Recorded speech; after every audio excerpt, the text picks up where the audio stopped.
The child cried like he remembered a mother no one was allowed to name, and the woman they called Barren heard him from the farthest end of the palace.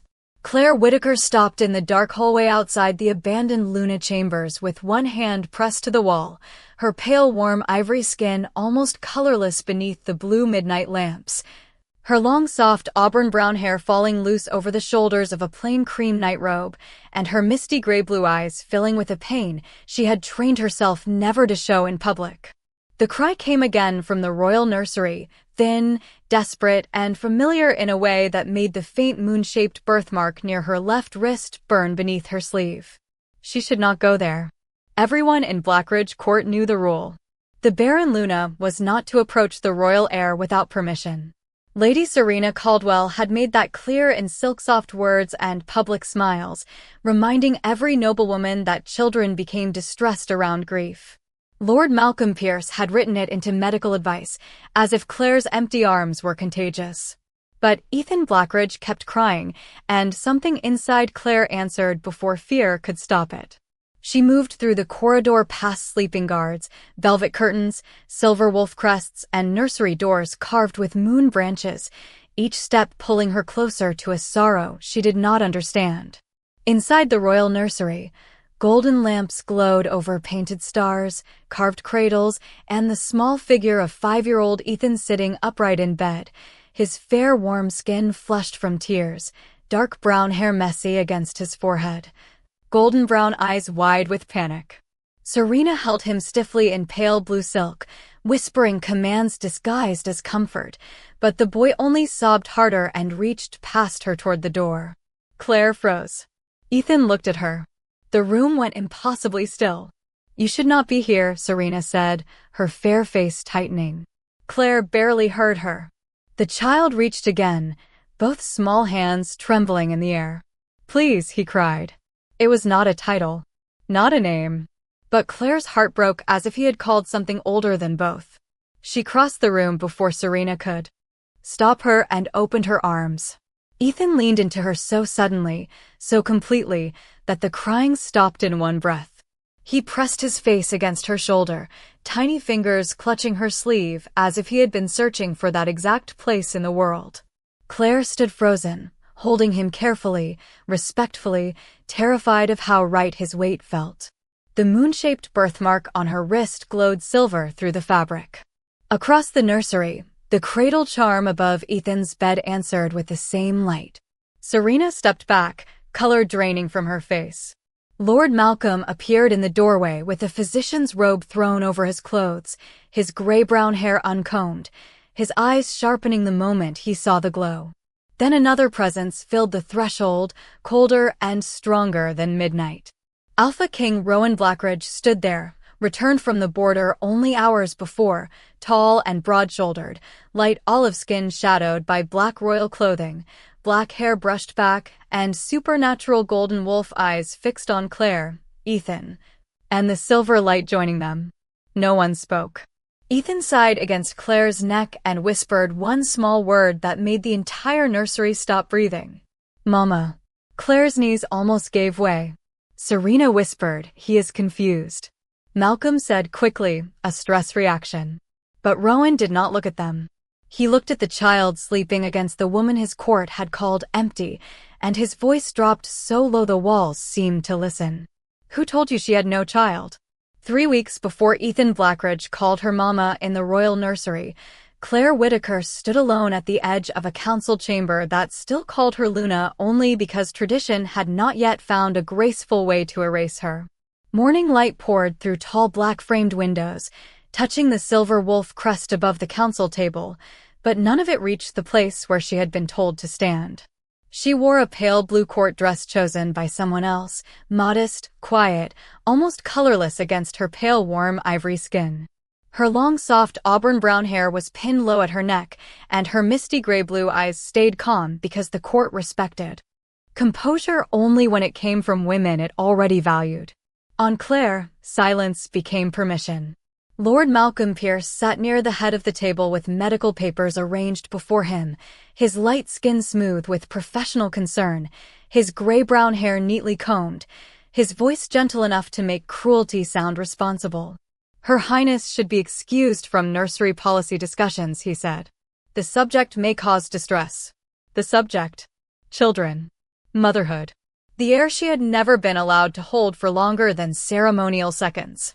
Claire kept her hands folded so no one could see the faint moon-shaped birthmark near her left wrist. It had warmed twice that morning when a nursery servant carried Ethan past the open door, the little boy hidden beneath a royal cloak, already surrounded by guards and rules. Lady Serena Caldwell sat beside the nursery documents in ivory silk, fair skin glowing, blonde hair woven with pearls, a soft smile on her face as if she were sorry to be necessary. I only want what is peaceful for Ethan, Serena said. Children sense grief. We must protect him from confusion. Several nobles nodded, not because they knew Ethan, but because Serena had learned how to make exclusion sound maternal. Claire looked at her. I have never frightened Ethan. Serena's smile deepened. Of course not intentionally. The word landed like a needle. Intentionally allowed them to call Claire dangerous without the burden of saying it clearly. A councilwoman with silver rings cleared her throat. The Luna's presence may reopen public sympathy, but the court must prioritize stability. Public sympathy. As if Claire's life were a weather pattern that inconvenienced governance. Once, years ago, she had entered this chamber beside Alpha King Rowan Blackridge with a crown of moonflowers in her hair, still young enough to believe love and title could protect a woman from being reduced to what her body could provide. Rowan had been away for much of the last year on border campaigns, sending formal letters, strategic reports, and apologies too carefully written to hold warmth. The court had filled his absence with doctors, whispers, and decisions made around Claire as if she were a broken vase kept for sentimental reasons. When Malcolm first called her Barren, he had done it softly, with a hand over his heart and a room full of witnesses. The word never left afterward. It moved through corridors, nursery doors, banquet tables, prayer rooms, and servant passages. Barren Luna. Poor thing. Pretty but empty. A moon with no tide. Claire had thought the first time would be the worst. She was wrong. The worst was how quickly people became comfortable saying it near her. After council, Claire walked alone through the East Gallery while noble women gathered ahead for the morning nursery blessing. The blessing had once belonged to the Luna. Now Serena stood in the center of it, holding Ethan's small ceremonial cloak while the court praised her patience. Claire watched from behind a column because no one had told her she was forbidden, only made it clear she was unwanted. Ethan stood on a low stool, 5 years old, fair warm skin, dark brown hair carefully brushed, golden brown eyes too serious for a child dressed like an emblem. When Serena fastened the cloak at his throat, he turned his head suddenly toward Claire's hiding place. Their eyes met. The birthmark near Claire's wrist warmed beneath her sleeve. Ethan's lower lip trembled, not enough for others to notice, but enough to pierce something deep and hidden inside her. Claire lifted her hand in a tiny wave before she could stop herself. Ethan took one step toward her. Serena caught the movement and gently turned him back toward the nobles. Smile for the court, sweetheart, she murmured. The words sweetheart sounded practiced. Ethan did not smile. Claire lowered her hand. That afternoon, she went where she was still useful without permission, the servant nursery below the West Kitchens, where laundresses and stable hands left their children during long shifts. There, no one called her Barren as if it were her name. The children called her Miss Claire, sometimes Lady Claire when they remembered rules, and sometimes nothing at all because toddlers preferred reaching hands to titles. She mended a torn sleeve for a little girl named Rosie, taught Caleb's younger sister how to braid ribbon through a doll's hair, and sat on the floor with a boy who had a fever while his mother worked double kitchen duty. The room smelled of milk, soap, wool blankets, and wood smoke. It should have hurt her more than the court did, being surrounded by children after being told she could never have her own. Instead, it studied her. Care did not ask the body for proof before becoming real. A child leaned against Claire's side and fell asleep. Claire rested one hand lightly on the child's back, feeling the small rise and fall of breath, and allowed herself one quiet minute of peace. Mrs. Arden, The old nurse who supervised the servant nursery watched from the doorway with tired eyes. "You have the hands for it," she said. Claire looked up. "For sewing. For soothing." The birthmark on Claire's wrist gave a faint pulse. She covered it with her other hand. Mrs. Arden noticed, but said nothing. That was why Claire liked her. Some people made silence feel like safety instead of erasure.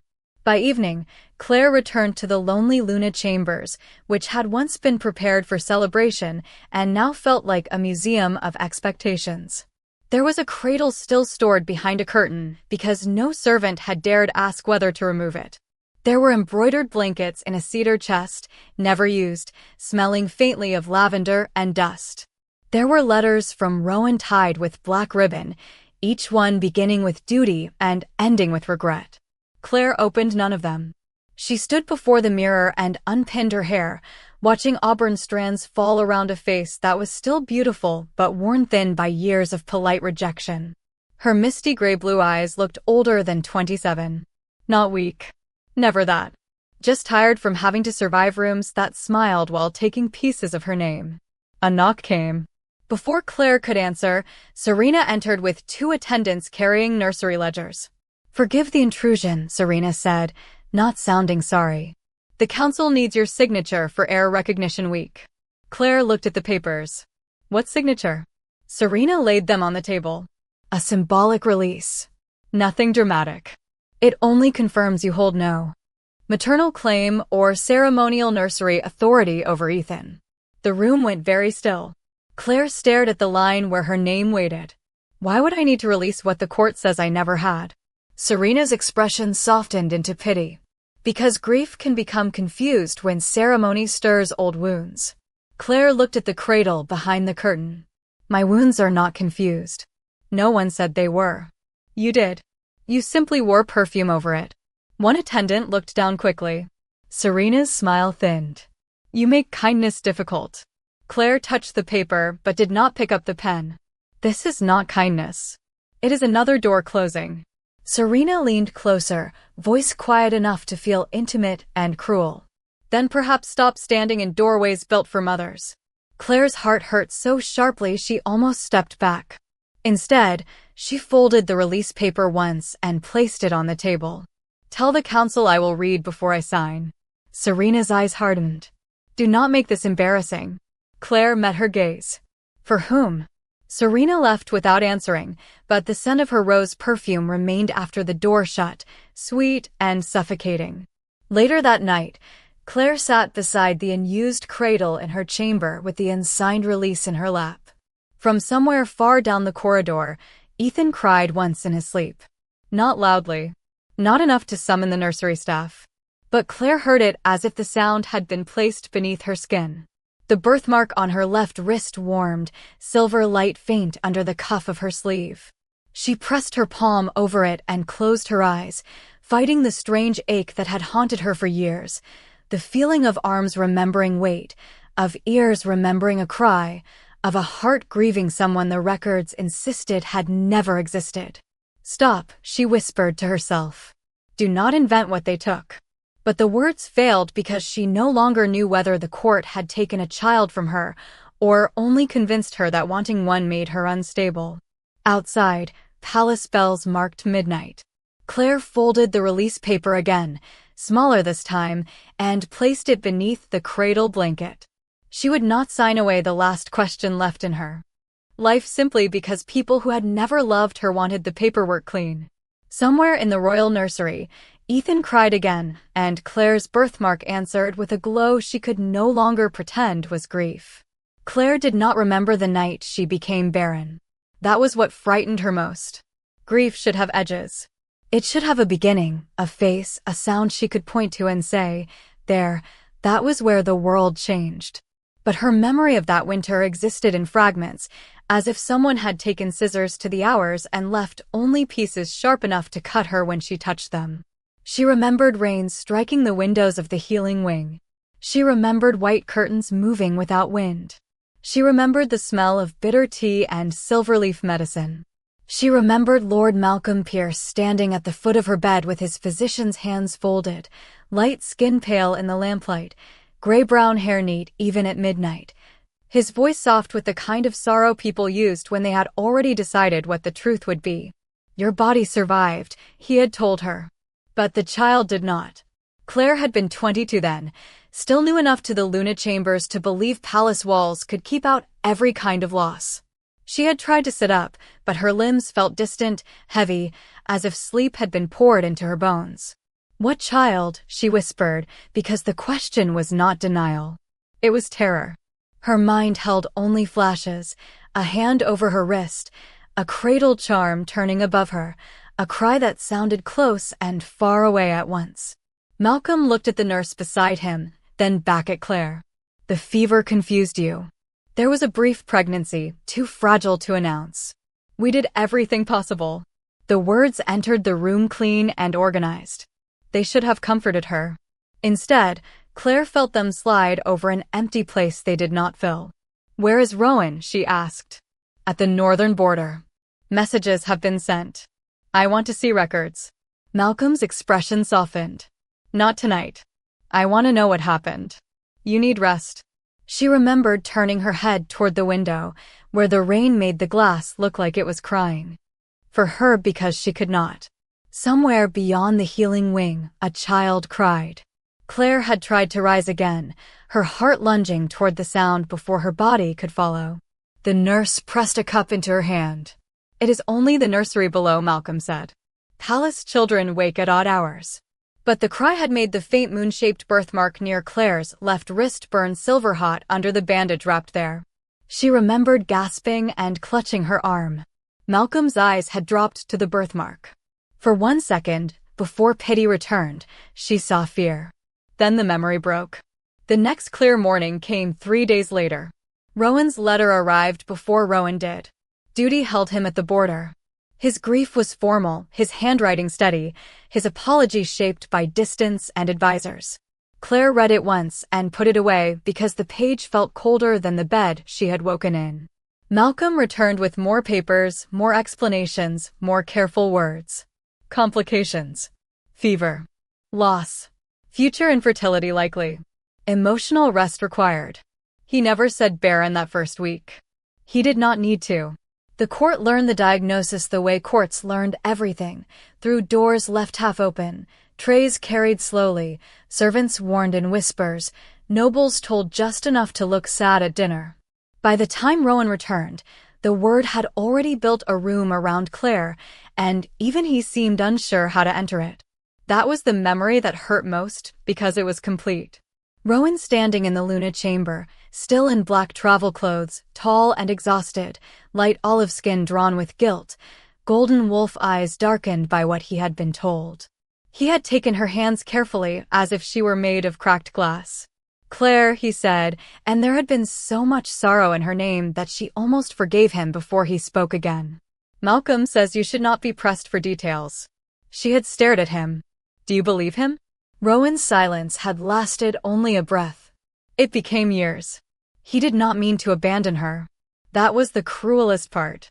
If he had been cold, if he had blamed her, if he had turned away with disgust, hatred would have been simple. Instead, he became careful. He reduced her duties. He kept reports from her. He let the court remove her from nursery decisions because the physician recommended emotional protection.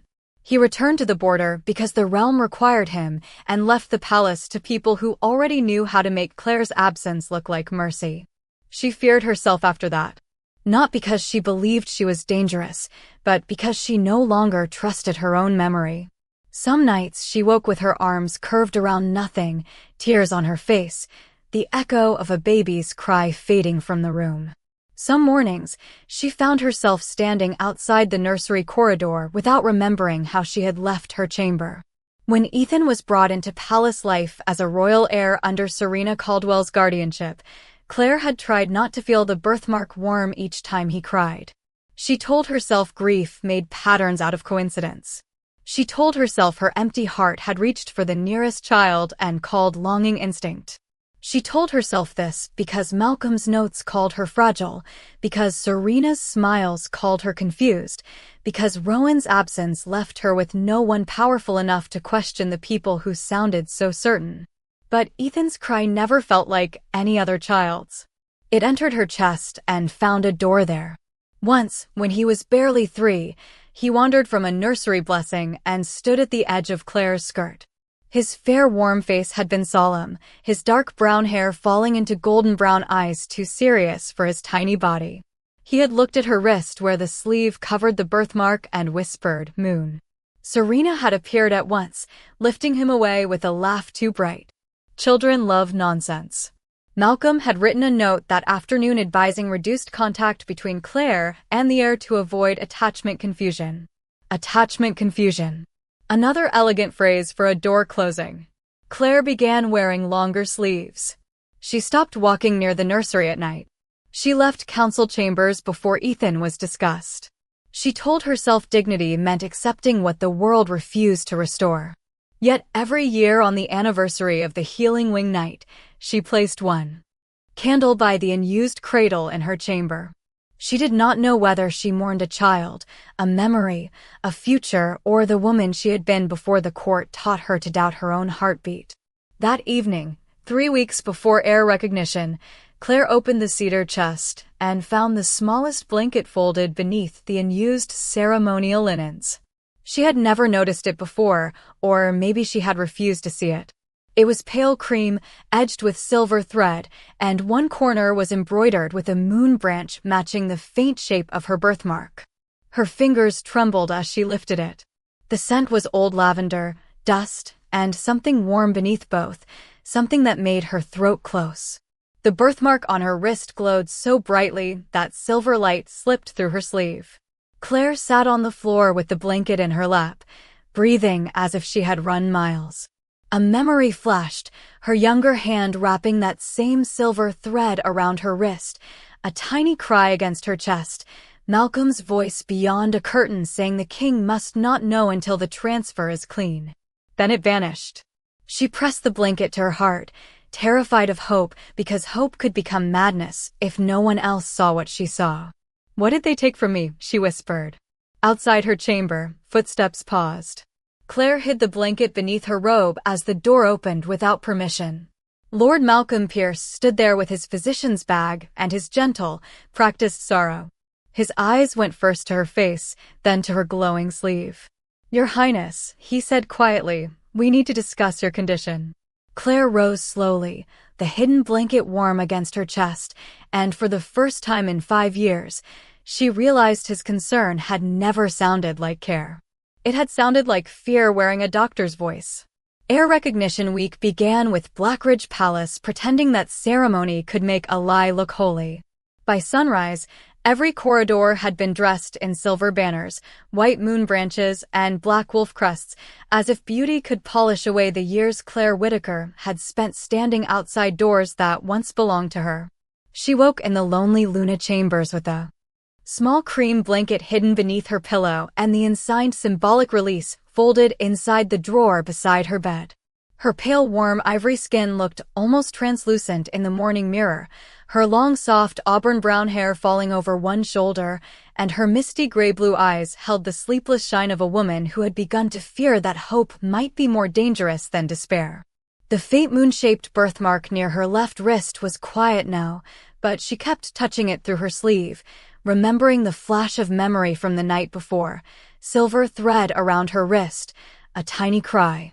Malcolm's voice beyond a curtain saying the king must not know until the transfer is clean. The words had vanished too quickly to prove anything, but they had left behind a question sharp enough to cut through 5 years of silence. Transfer of what? By noon, a servant arrived with a formal summons sealed in black wax. Claire opened it beside the unused cradle and read the words twice. Her presence was required in the main court for heir recognition preparation. Her signature was required before the public ceremony. Her role was described as ceremonial witness and former nursery claimant. Former. The court had taken a wound it caused and turned it into a title. Claire dressed without help. She chose a soft gray gown instead of the pale blue Serena preferred for her, pinned her auburn hair low, and slipped the small blanket beneath the inner fold of her cloak. If anyone asked, it was only cloth. If no one asked, it was the first evidence that her grief had not been empty. The palace had changed while she stayed isolated. Noble families filled the East Gallery, their voices low and excited, their gowns whispering over marble polished by servants who would never be thanked. Children of high houses wore miniature cloaks and practiced bows. Council elders moved with ledgers and ceremonial rods.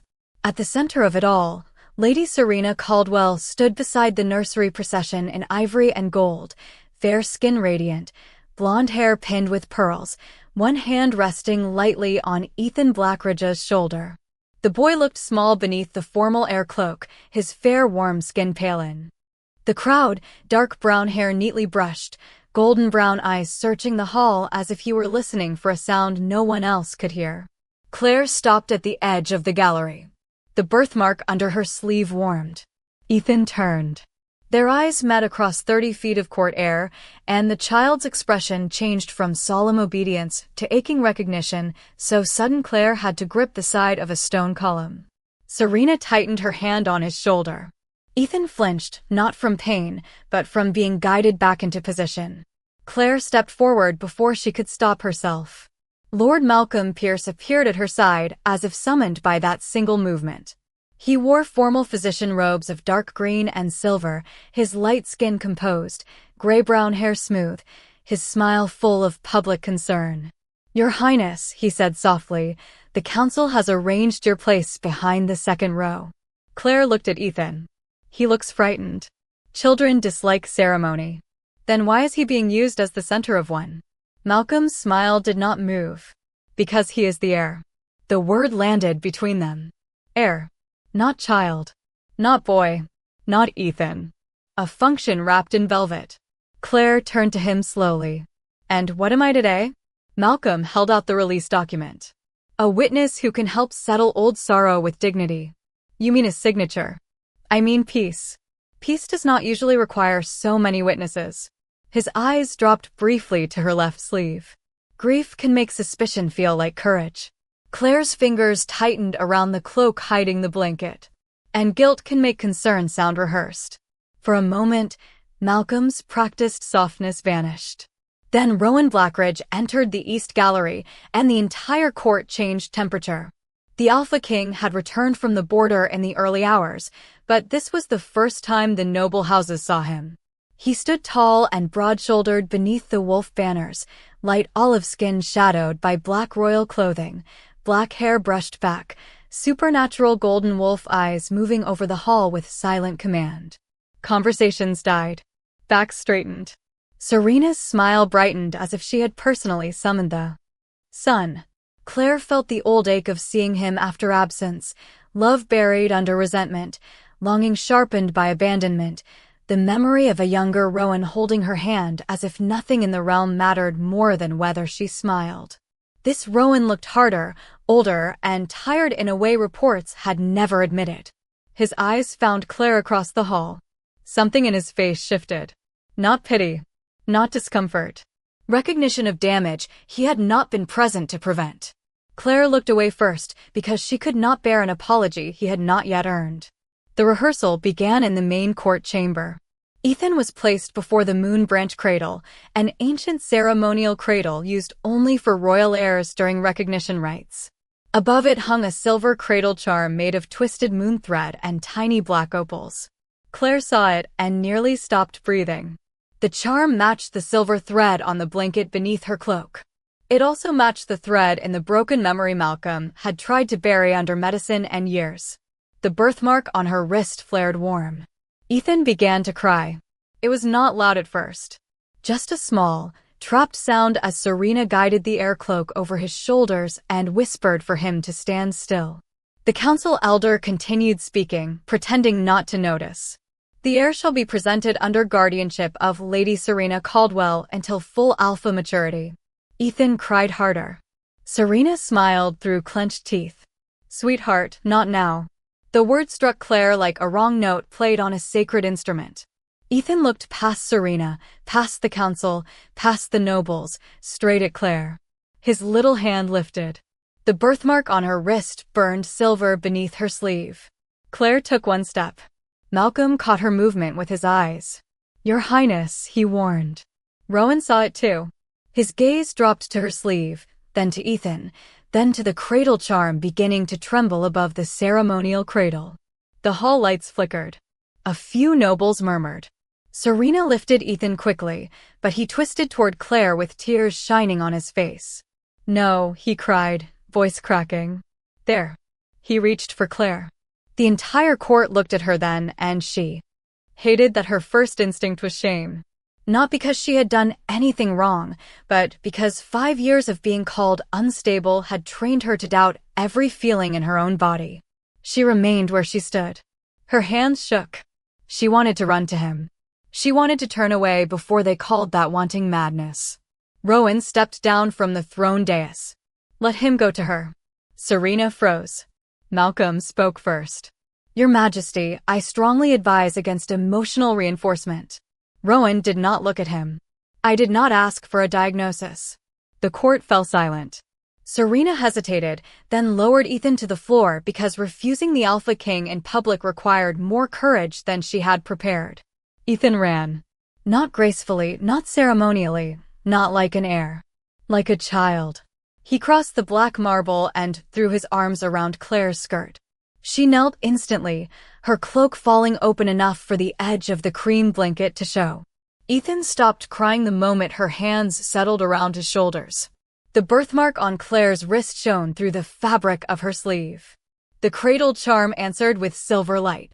Gasps moved through the court. Ethan pressed his cheek to Claire's wrist and whispered, "Warm moon." Claire could not breathe. The phrase belonged to no court ritual. It belonged to the kind of memory a child should not have unless someone had sung it over him in a darker room, years before he had words.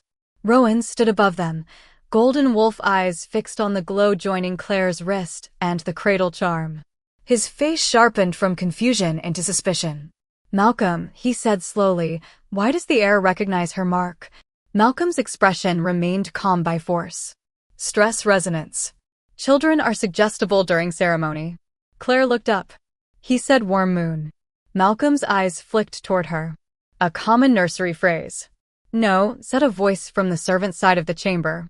Everyone turned. Mrs. Arden, the old servant nurse, stood at the edge of the hall, one hand pressed to her chest, her face pale with fear and resolve. "It is not common." Serena's voice cut in, too bright. "This is inappropriate. Servant nurses are not witnesses in heir rights." Rowan looked at Mrs. Arden. "She is now." Malcolm went still. Mrs. Arden stepped forward slowly. Warm moon was what the mother called the child in the healing wing. Claire felt the court vanish around her. The blanket under her cloak seemed suddenly heavier than cloth. Malcolm's voice lowered. "Mrs. Arden is elderly and confused." Mrs. Arden lifted her chin. "I am old, Lord Pierce. Not empty-headed." Rowan's golden eyes turned fully on Malcolm. "What mother?" Serena said quickly, "Your Majesty, this ceremony is being derailed by grief and servant gossip." Ethan held tighter to Claire's sleeve. The birthmark glowed brighter. Claire unfolded the small cream blanket with trembling hands. The silver moon thread along its edge caught the light from the cradle charm and blazed softly. The entire chamber saw it. The same thread. The same pattern. The same hidden language of a bond someone had wrapped around both mother and child. Rowan stared at the blanket, then at Ethan, then at Claire. The distance between him and the last 5 years cracked open in his face. "Where did you get that?" he asked. Claire's voice shook. "It was hidden in my chamber." Mrs. Arden whispered, "I wrapped it around the child before they took him from the healing wing." Everyone froze. Serena stepped back.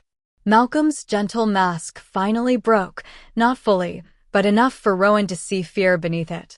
The ceremony had not begun, but the world Claire had been forced to live inside was already splitting apart. Rowan looked at the unsigned release, still in Malcolm's hand, then at the child clinging to the woman the court called Barren, and his voice went quiet enough to frighten every liar in the room.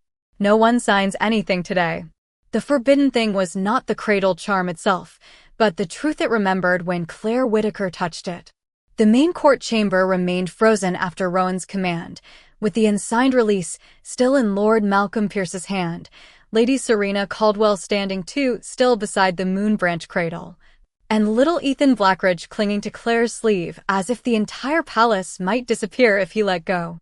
Claire knelt on the black marble with a cream blanket half unfolded across her lap, her pale warm ivory skin lit by the silver glow rising from the faint moon-shaped birthmark near her left wrist, her long soft auburn brown hair slipping from its pins, and her misty gray-blue eyes fixed on the cradle charm trembling above the ceremonial cradle.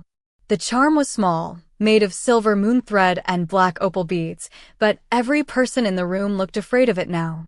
Claire had been told for 5 years that her body had failed, her memory had blurred, her grief had made her unreliable. Yet the thread on the blanket and the thread in the charm shone with the same light, answering each other across the space between mother and child. Rowan stepped closer, tall and broad-shouldered in black royal clothing, light olive skin shadowed by the cold chamber light, black hair brushed back, golden wolf eyes moving from Ethan's hand to Claire's glowing wrist. "No one leaves," he said. His voice did not rise, but the guards at every door straightened. Malcolm's expression tightened. "Your Majesty, I must strongly advise removing the child from an emotionally charged scene." Ethan immediately pressed closer to Claire.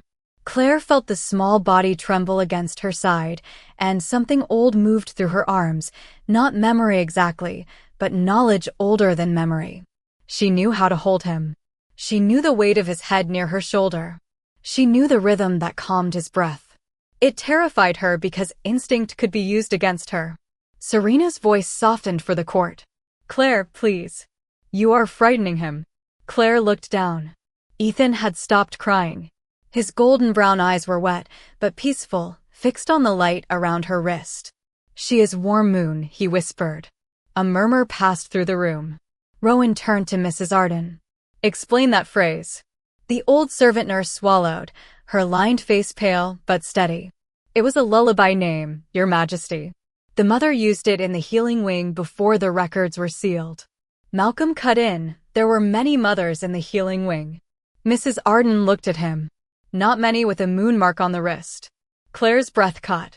The birthmark flared brighter, and the cradle charm swung though no hand touched it. Serena stepped toward the cradle.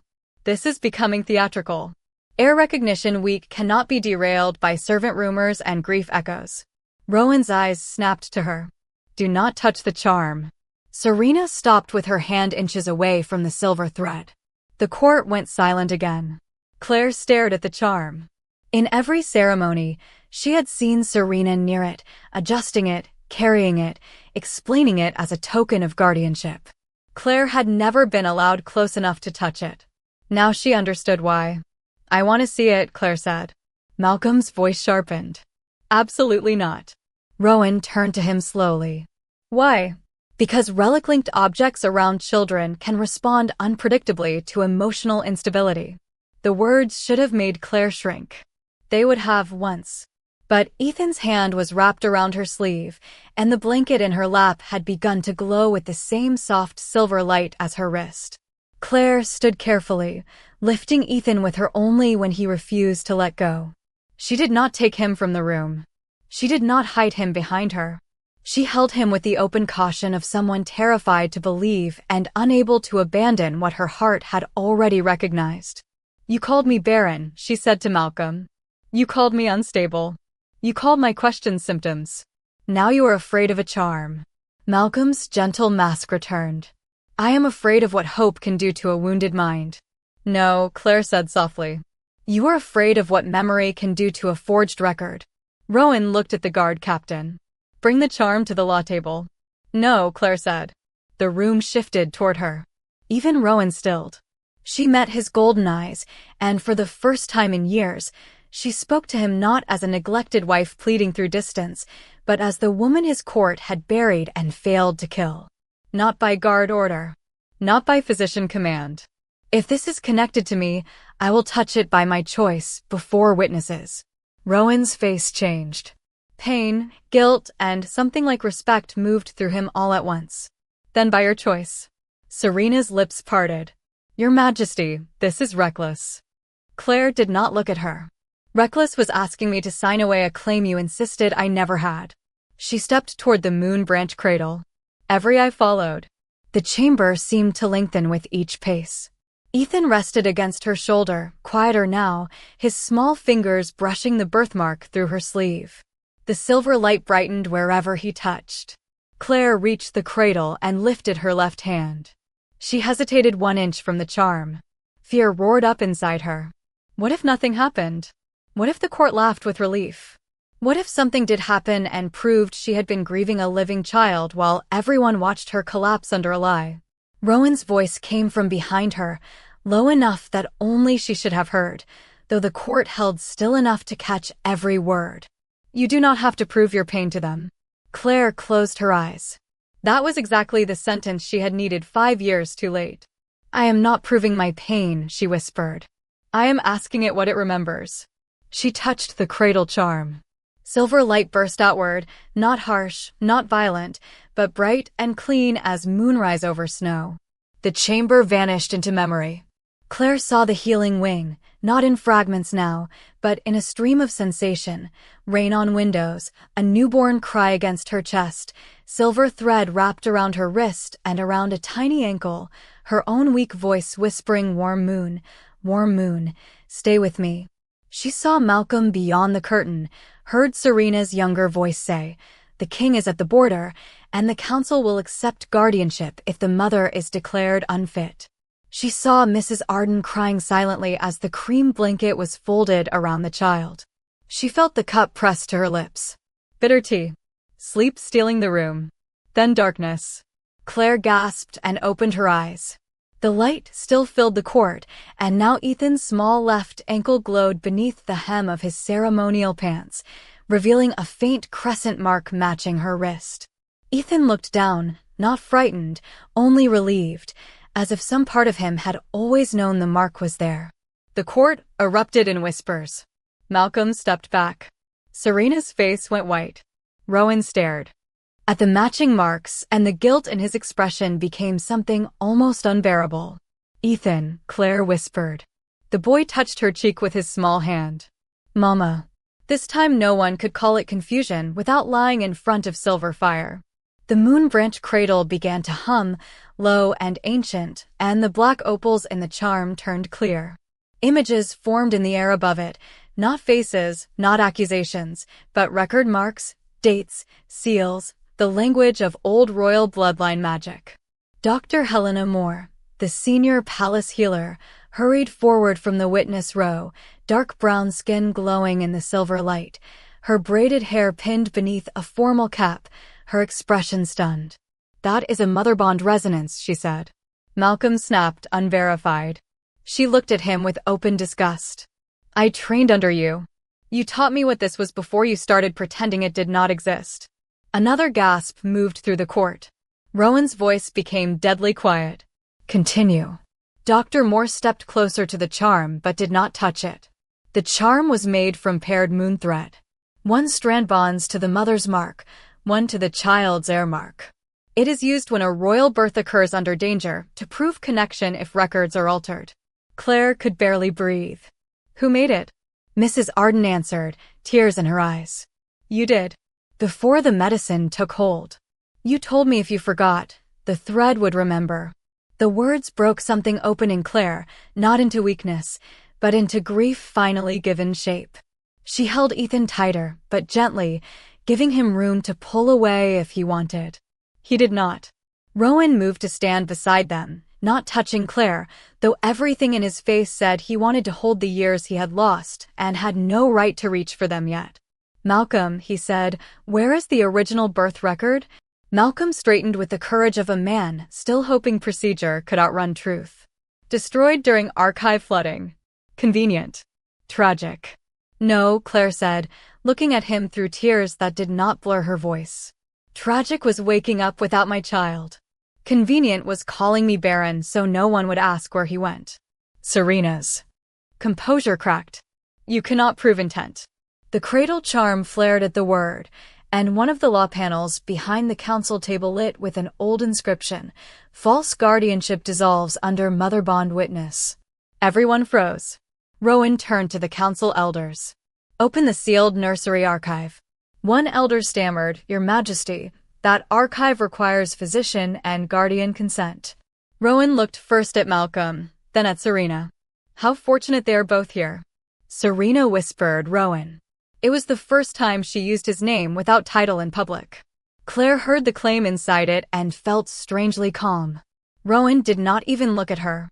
His eyes stayed on the council. Open it. The elder moved. Malcolm reached toward the release papers, perhaps to gather them, perhaps to hide them, but Ethan suddenly lifted his head from Claire's shoulder and pointed. Bad paper. The court looked. The unsigned symbolic release glowed faintly black at the edges, not burning, not dangerous, simply revealing hidden ink beneath the formal wording.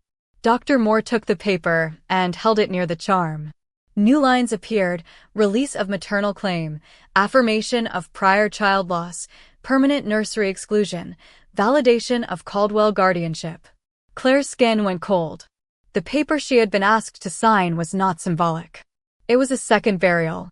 Rowan read the revealed lines, and when he looked at Malcolm, the hall seemed to shrink around his anger. You asked my Luna to sign away her living child. Malcolm said nothing. Serena did. I protected the heir while you were at war. Claire looked at her, Ethan warm in her arms. No. You protected the lie that gave you a place beside him. Serena's eyes flashed with something uglier than fear. You were never fit for this court.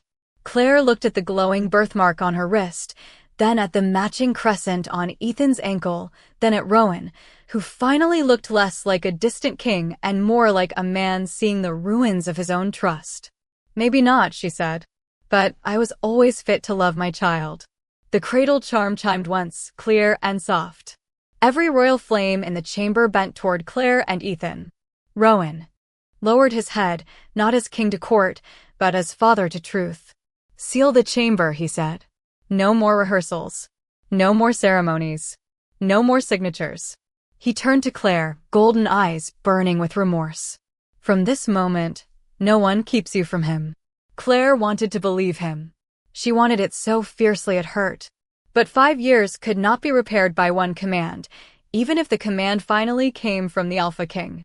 She held Ethan close and looked at the court that had watched her be called empty while her child grew behind nursery doors. The charm still glowed between them, and with its light came the first full certainty she had felt since waking in the healing wing. She had not imagined the cry. She had not invented the ache. She had not been barren. She had been robbed. Rowan moved Claire and Ethan to the royal family wing before the court could decide whether truth was allowed to be inconvenient. He did not ask a guard to take the child from her arms. He did not place Serena in the corridor for appearances. He did not let Malcolm follow with his medical bag and a mouth full of gentle explanations. He walked beside Claire through the silent palace halls with several feet of space between them, tall and broad-shouldered in black royal clothing, light olive skin shadowed by the silver lamps, golden wolf eyes scanning every doorway as if the building itself had become suspect. Claire carried Ethan carefully against her shoulder, feeling his warm little breath at her neck, his fair warm cheek resting on her robe, his small fingers curled around the sleeve that covered her glowing birthmark. The weight of him felt impossible and familiar at the same time. Every step toward the royal family wing made her heart ache with the same question. How could something stolen for 5 years still know the shape of her arms? Servants stopped along the corridor and stared, not with gossip now, but with the frightened tenderness of people watching a grief change its name. Claire kept her eyes forward. If she looked at them, she might see pity. If she saw pity, she might break. The family wing opened behind 2 carved doors she had not entered since before the healing. Wing night. Inside, the air smelled of cedar, moonflower oil, and clean linen. A child's room stood prepared with gold-edged blankets and royal toys, but Ethan stirred the moment Rowan looked toward it and clutched Claire tighter. No, Ethan whispered, half asleep. Claire froze. Rowan stopped at once. He does not have to go in there. The answer came too quickly, too carefully, and Claire hated that part of her wanted to be grateful. That was his room, she said. Rowan's joy tightened. Then tonight it can be whatever he needs it not to be. He opened the door to the larger sitting room instead, where a fire burned low, tall windows looked over the moonlit gardens, and a deep couch sat beneath a woven black and silver throw. Claire sat with Ethan still in her lap. The boy sighed and settled at once, one hand resting over her wrist as if guarding the mark himself. The birthmark softened to a faint silver glow beneath the fabric.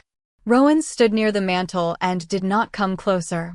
He looked like a king who could command armies and a man who did not know where to put his hands in the presence of the woman he had failed. "Dr. Moore will come when you permit it," he said. "Eleanor Pike is opening the sealed nursery archive. The council chamber remains secured. Malcolm and Serena are under watch." Claire looked at the fire. "Under watch. Not removed. Not yet. Because the court needs process. Because if I skip process, every noble house loyal to them will claim I acted from rage instead of proof." Claire let out a quiet laugh with no joy in it. "Proof. 5 years of calling me Barren required no proof. But freeing me from that word does." Rowan absorbed the blow without defending himself. That made her angrier because excuses would have been easier to hate. "You are right," he said. Claire looked at him then. He seemed older than he had that morning. Not weaker. Never that. But cracked open around the edges by the sight of Ethan sleeping in her arms. "Do not do that," she said. "Do what?" "Agree with me as if guilt is the same as repair." His golden eyes lowered. "It is not. You believe them." The words filled the room at last, the accusation she had carried through lonely chambers, empty council seats, and nursery doors that closed before she reached them. "You believed Malcolm. You believed the reports. You let Serena stand beside him while I stood behind columns. You let them call me fragile until everyone forgot I was your Luna." Rowan's face tightened, but his voice stayed low so Ethan would not wake. "Yes." The single word hit harder than any explanation. Claire's eyes burned. "That is all." "No. That is only where the truth starts." He looked at her fully. "I was at the border when Malcolm sent the report. He wrote that you had lost a child too early to announce, that the fever left memory confusion, that asking questions might harm you. I came back and found you quiet, pale, already surrounded by people telling me that protection meant distance. I thought restraint was kindness. I thought giving you fewer duties gave you space to heal. I thought returning to the border kept the realm from collapsing while you recovered." His voice lowered. "I did not understand that I had left you inside the hands that hurt you." Claire wanted to hold on to her anger cleanly, but grief was never clean. "You never asked me what I remembered. No, you never asked me what I heard at night." His eyes closed for half a second. "No, you never asked why Ethan looked at me like that. I was afraid of reopening pain I believed was already cruel enough. You were afraid of my pain. So you let other people name it." Rowan bowed his head. "Yes." The fire cracked softly. Ethan shifted and murmured against Claire's shoulder, "Warm moon." Claire's breath caught. Instinct moved before thought, and she began humming a tune she did not remember learning. Soft, low, almost wordless. Ethan relaxed instantly. The birthmark at her wrist glowed silver. Rowan went very still. "That song," he whispered. Claire looked down at the child. "I do not know it. I heard you sing it once." Her gaze lifted. "When?" The pain in his eyes changed shape. "Before I left for the border 5 years ago. You were standing by the window in the Luna chamber, holding your wrist like it hurt, humming that same melody. I asked what it was, and you said you did not know. You said it came to you whenever you dreamed of moonlight." Claire swallowed. Another piece. Another cruel little piece of a life everyone had told her did not exist. A knock sounded at the door. Rowan looked at Claire before answering. "May Dr. Moore enter?" Permission again. It did not erase anything. It still mattered. Claire nodded. Dr. Helena Moore entered with a small crystal lamp and no medical bag, as if she understood that the sight of one might feel like Malcolm entering by another name.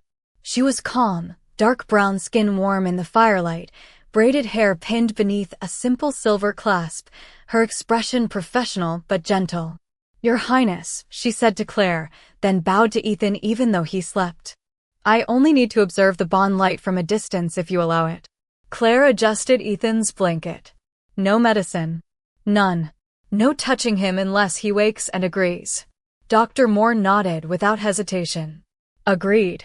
Rowan watched that exchange as if each boundary Claire set was another law his palace should have had before he failed to ask for it. Dr. Moore lifted the lamp, and a soft silver glow answered from Claire's wrist and Ethan's hidden ankle mark beneath the blanket.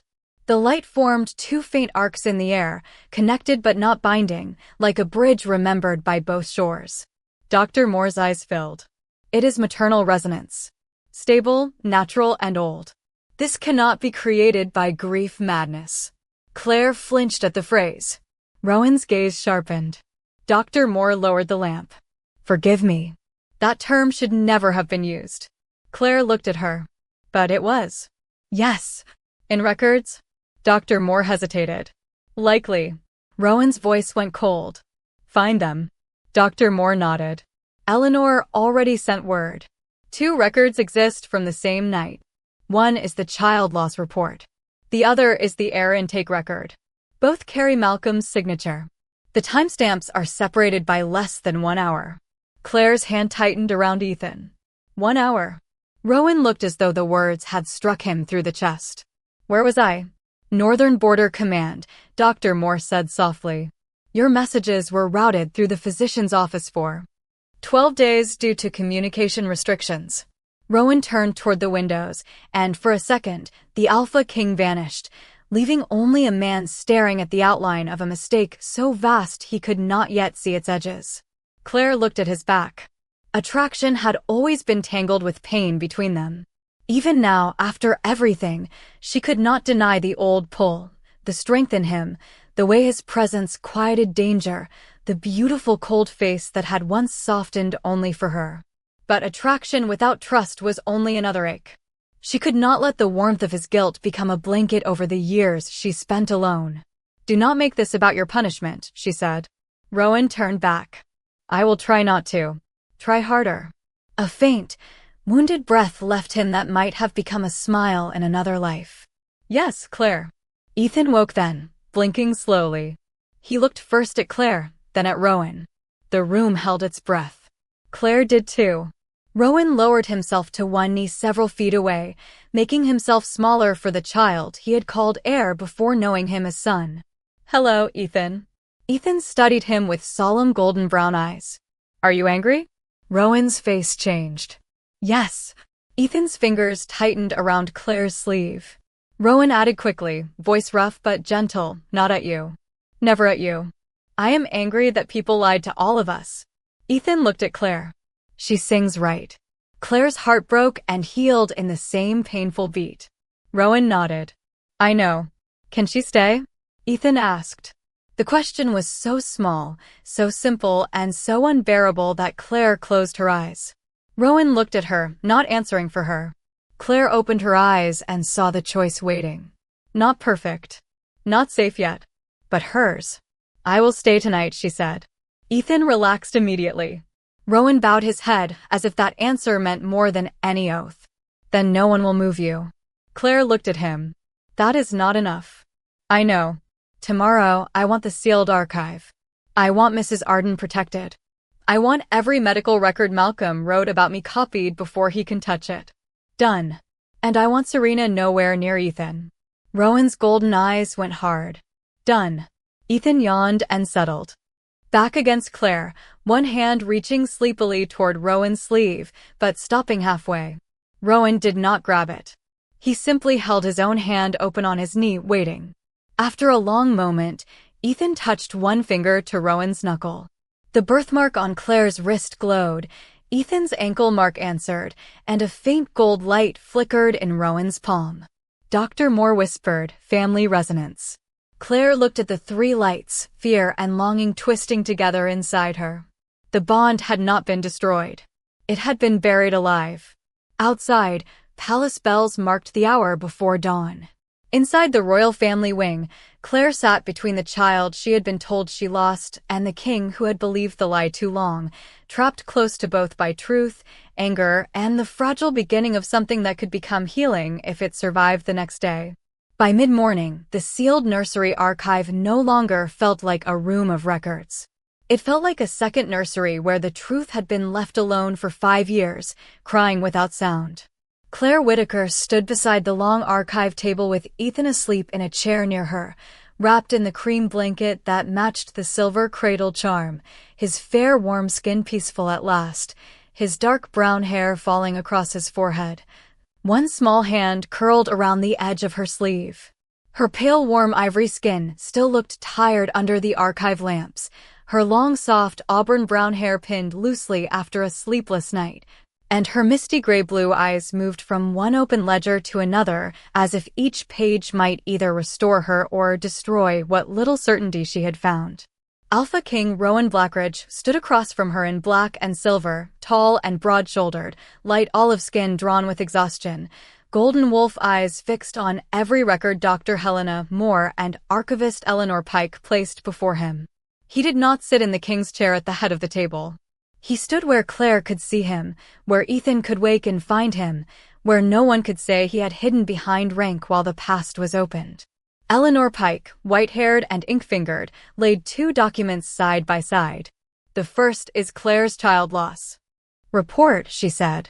The second is Ethan's royal intake record. Claire stared at the dates. Same night, same hour, same physician seal. Malcolm Pierce had signed both with the clean, confident hand of a man who believed no grieving woman would ever be allowed close enough to compare the ink. Rowan's jaw tightened. Read the Times. Eleanor touched the first line. Child loss report filed at 2:17 in the morning. She moved to the second. Heir intake record filed at 3:04 in the morning. Claire felt the room tilt. 47 minutes. That was the space the court had placed between her becoming Barren and Serena becoming guardian. Less than an hour to steal a child, rewrite a mother, and build 5 years of pity on top of a lie. Dr. Moore lifted a thin strip of preserved silver thread from the archive sleeve. This was logged as unused ceremonial thread from the nursery. The thread glowed when it neared Claire's wrist, then brighter when Ethan shifted in his sleep. It is paired moon thread. One strand was tied to the mother's birthmark, one to the heir mark. Claire looked at her left wrist. The faint moon-shaped birthmark shone beneath her sleeve like a wound finally remembering it had been a door. Why would Malcolm keep this? She asked. Eleanor's mouth tightened. Because paired moon thread is evidence of lawful royal birth. Destroying it would break the chain of legitimacy. Hiding it allowed him to preserve Ethan's heir status while erasing the mother. Rowan's eyes closed briefly. He needed my son to remain royal. Claire's voice was quiet. He only needed me to disappear. Silence followed. It did not feel empty. It felt ashamed. Then Rowan turned another page and stopped. What is this? Eleanor leaned closer. A guardian petition. Signed by Lady Serena Caldwell. Claire's fingers went cold. Before or after the report? Eleanor looked at the timestamp and did not answer quickly enough. Rowan read it himself. His golden eyes sharpened into something dangerous and still. Before. Dr. Moore's face hardened. Before the child loss report? Before Claire woke, Rowan said. Claire held the edge of the table. The archive lamps blurred for a second. She had imagined cruelty after the fact, decisions made around her while she slept, opportunists taking advantage of tragedy. But this was worse. This was planning. A place had been prepared for her child before she was told he was gone. Serena knew, Claire whispered. Across the table, Rowan looked as if every word were a blade he had earned. Yes. The door opened then, and Captain Warren Hale entered, broad and grim in dark guard uniform. Your Majesty. Lady Caldwell requests access to the royal family wing. She says the heir requires his routine morning instruction. Ethan stirred at the word heir, face tightening in sleep. Claire was at his side before thought formed, laying one hand gently over his hair. He relaxed under her touch. Rowan watched that tiny motion as if it confirmed more than any ledger. Denied, he said. Captain Hale nodded. She also sent a message to 3 council elders. She claims the Luna is experiencing maternal delusion caused by exposure to the cradle charm. Dr. Moore's expression chilled. She is moving to discredit the resonance. Eleanor closed the ledger. If the council accepts that framing, They can demand a public competence review before the records are certified. Claire laughed softly, and every adult in the room looked at her. There was no humor in the sound. Of course. I was barren when silence served them. Mad when memory woke up. Rowan stepped toward her, then stopped when he saw her shoulders stiffen. I will not let them touch your credibility. You already let them build a kingdom on doubting it. The words came sharper than she intended, but she did not regret them. Rowan took the strike without looking away. Yes. Ethan opened his eyes, drowsy and confused. Mama? The room stilled around the word. Claire knelt beside him, careful to keep her voice calm. I am here. He looked at Rowan. Is the bad paper gone? Rowan's face softened with pain. Not yet. But we found more true paper. Ethan considered that with 5-year-old seriousness. True paper should be louder. Claire almost smiled through the ache in her chest. Yes, it should. Eleanor's eyes brightened. He is not wrong. She turned to Rowan. The records alone can be delayed, challenged, accused of influence. But if Ethan's heir mark and Claire's birthmark answer the cradle charm before court witnesses, the old family flame must recognize the bond. Dr. Moore nodded slowly. A public resonance ceremony. Claire's stomach tightened. Public. Rowan looked at her at once. Only if you choose. If I do not? Eleanor answered gently. Then they will likely force a competence hearing. Private truth rarely survives public accusation in a court that prefers reputation. Claire looked at Ethan. He had begun tracing the edge of the moon-thread blanket with one finger, humming the lullaby she had sung the night before, the one she did not remember learning because she had never forgotten it fully. The idea of standing before court, letting them look at her wrist, her grief, her child, her stolen years, made her want to take Ethan and run to some nameless valley where no one cared about titles or heirs. But if she ran, Serena would become the injured guardian. Malcolm would become the concerned physician. Claire would become the unstable woman who mistook a child's comfort for proof. The court had taught her that truth hidden from public record could be buried again. Rowan crouched several feet away from her and Ethan, lowering his powerful frame until his golden eyes were level with hers. I failed you by trusting reports instead of asking you. I will not replace that failure with another by deciding how you prove yourself now. Claire studied him. The old attraction was there, maddening and painful, in the breadth of his shoulders, the restraint in his hands, the way the room quieted around his voice. But now attraction carried fury with it, because her heart still recognized the man who had once been home while her memory knew he had not protected the door. Do you want the ceremony because it proves Ethan is yours? She asked. Rowan's expression did not change quickly enough to feel dishonest. Part of me wants proof because I have missed 5 years of my son's life, and I am afraid of how much that wanting may make me selfish. Claire's breath caught. He continued, rougher now. But the greater truth is this: Ethan was always mine by duty. The court never denied that. You are the one they erased. The ceremony must restore you first, or it becomes another theft. The answer reached a place in her she had tried to keep locked. She hated that. She needed it. Ethan touched Claire's wrist, and the birthmark glowed softly. Mama stays. Claire closed her eyes. The word mother still felt too sacred, too new, too old. I am trying. Try here, he said, pressing his small palm over her sleeve. Not far. That decided more than law did. Claire opened her eyes. I will do the public ceremony. Rowan bowed his head. Then I stand with you. No, she said. He looked up. No, you stand behind me unless I ask. If you stand beside me first, they will say you guided me. If you speak before I do, they will say your grief is louder than mine. This was done to me while everyone spoke over me. That ends now. Rowan's golden eyes held hers, and something like pride moved through the remorse. Then I stand behind you. Eleanor gathered the documents. We should prepare quickly. Serena will not wait. She was right. In a private sitting room 2 corridors away, Lady Serena Caldwell stood before 3 council elders with her fair skin pale beneath flawless makeup, blonde hair pinned with pearls, ivory silk immaculate, and panic disguised as wounded dignity. Lord Malcolm Pierce sat beside her, medical papers stacked neatly on his lap, his gentle physician's mask restored. Claire has always been fragile around the subject of children, Malcolm said. The cradle charm may have triggered a projection response. Serena lowered her lashes. I love Ethan. I have protected him through fevers, nightmares, lessons, ceremonies. And now a grieving woman touches an old relic and everyone forgets who raised him. One elder frowned. The records raise questions. Malcolm sighed. Records can be misread under emotional pressure. The king has just returned from war. He is vulnerable to guilt. Claire is vulnerable to delusion. Ethan is a child who repeats comforting language. Serena folded her hands. If Claire is allowed to stand before court with the heir, she may destroy the stability of the crown.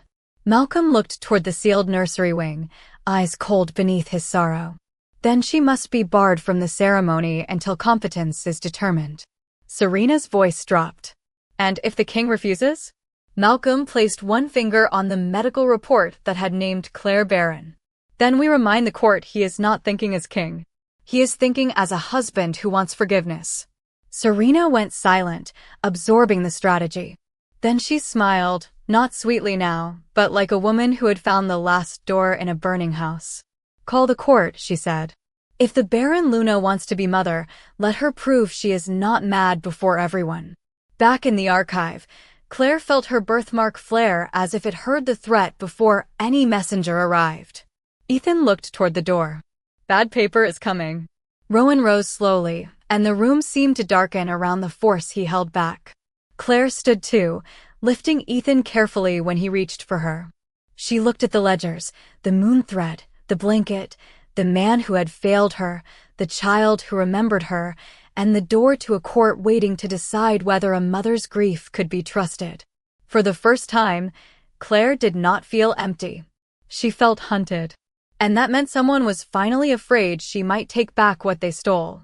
The public competence hearing was held in the old court chamber, the one with no nursery murals, no moonflower garlands, and no soft place for a child to look when adults turned truth into trial. Claire Whitaker understood the choice of room as soon as she entered.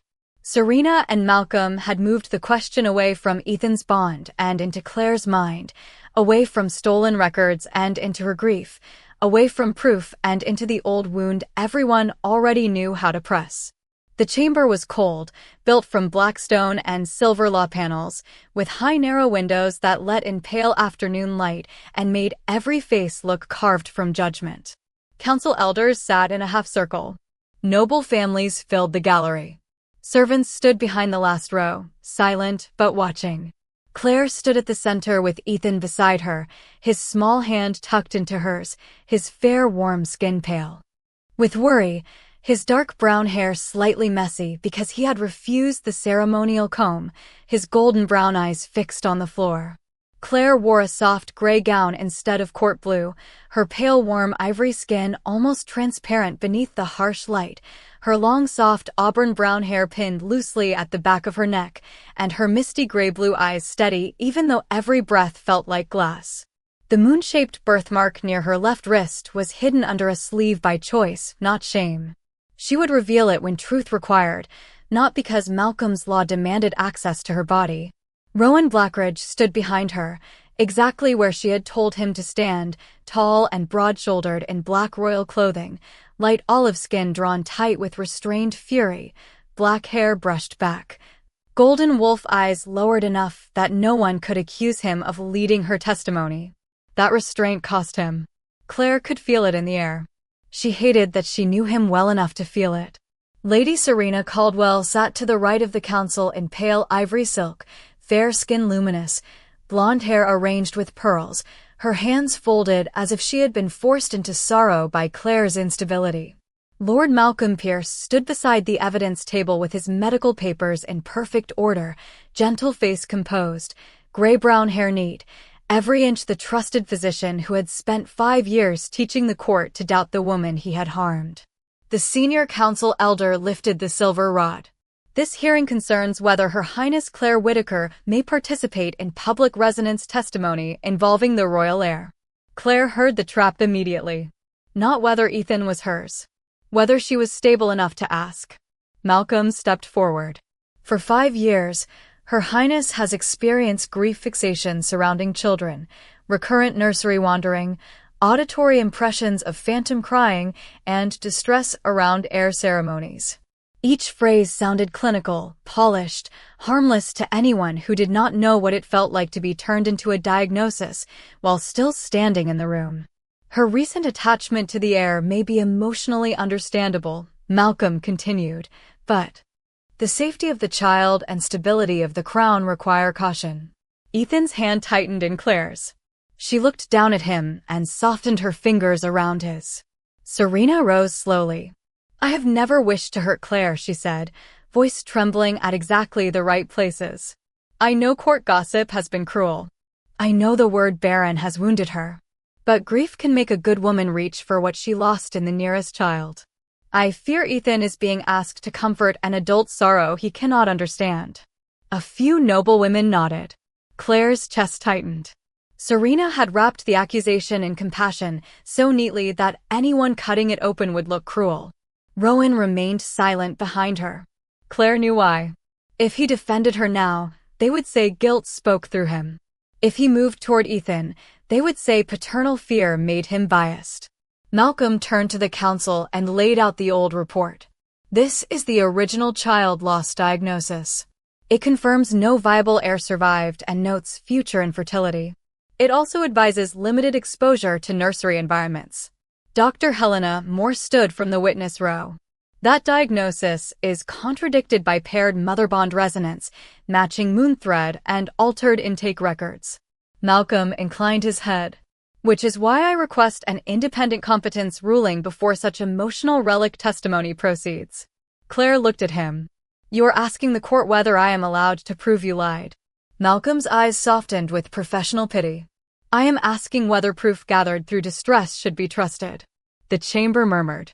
Ethan lifted his head. She is not distress. A sad smile crossed Serena's face. Sweetheart, you do not know what that means. Ethan flinched at the word sweetheart, and Claire felt the flinch as if it had moved through her own bones. Her birthmark warmed beneath her sleeve. Malcolm saw the tiny shift in her arm. There. The mark responds under emotional pressure. It responds to him being uncomfortable, Claire said. It responds to suggestion, Malcolm countered.